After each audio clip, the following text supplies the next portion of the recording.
স্বৈরাচারের পতন ঘটিয়েছি, এখন কার্যকর গণতান্ত্রিক রাষ্ট্র গড়তে ঝাঁপিয়ে পড়তে হবে। মির্জা ফখরুল, বিএনপি। বিএনপির মহাসচিব মির্জা ফখরুল ইসলাম আলমগীর বলেছেন, আমরা দুঃসময় কাটিয়ে উঠে স্বৈরাচারের পতন ঘটিয়েছি। এখন কার্যকর গণতান্ত্রিক রাষ্ট্র গড়ে তোলার সার্বিক প্রচেষ্টায় আমাদের ঝাঁপিয়ে পড়তে হবে। সোমবার ১৫ সেপ্টেম্বর আন্তর্জাতিক গণতন্ত্র দিবস উপলক্ষে বিএনপির মহাসচিব মির্জা ফখরুল এক বাণীতে এ কথা বলেছেন। বিএনপির ভেরিফাইড ফেসবুক পেজে এই বাণী পোস্ট করা হয়েছে। মির্জা ফখরুল বলেন, দিবসটি আইনের শাসন, মত প্রকাশের স্বাধীনতা, নাগরিক অধিকার, মানবাধিকার ও জবাবদিহিমূলক প্রতিষ্ঠানের দৃঢ় ভিত্তি গড়ে তোলাকে সমর্থন করে। দিবসটি পালনের মধ্যে দিয়ে গণতন্ত্রের চর্চা ও অনুশীলন উৎসাহিত করা হয়। গণতন্ত্র অর্জনের সংগ্রামে বাংলাদেশ সহ পৃথিবীর বিভিন্ন দেশে যারা জীবন উৎসর্গ করেছেন তাদের প্রতি তিনি গভীর শ্রদ্ধা জানান। জীবনদানকারী শহীদদের রুহের মাগফিরাত কামনা করছেন। আহত ব্যক্তিদের প্রতি সমবেদনা জানাচ্ছেন।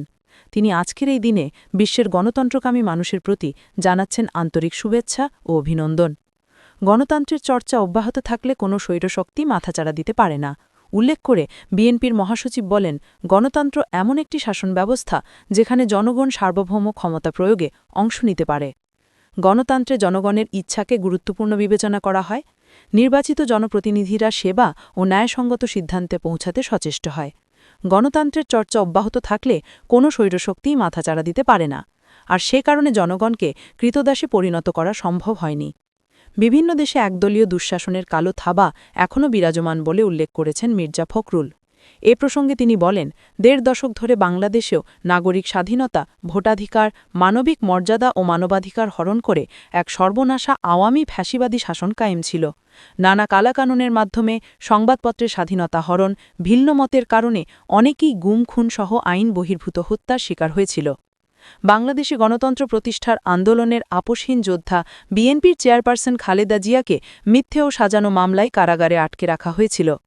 গণতন্ত্রের প্রতি দৃঢ় অঙ্গীকারবদ্ধ বিএনপির ভারপ্রাপ্ত চেয়ারম্যান তারেক রহমানের ওপর নামিয়ে আনা হয়েছিল মিথ্যে মামলায় সাজা দেওয়ার বর্বরিত অত্যাচার।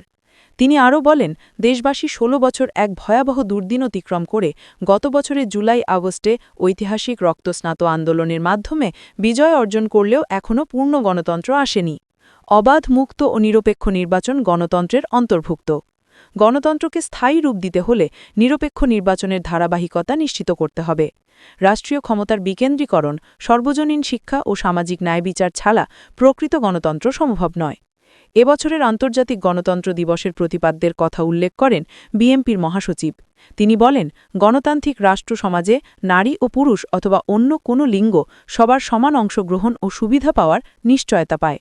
গণতন্ত্র লিঙ্গভেদে কারো প্রতি কোনো বৈষম্যকে বাড়িয়ে তুলতে পারে না, বরং সবার জন্য সমান আইনি ও সামাজিক অধিকার নিশ্চিত করা সম্ভব হয়।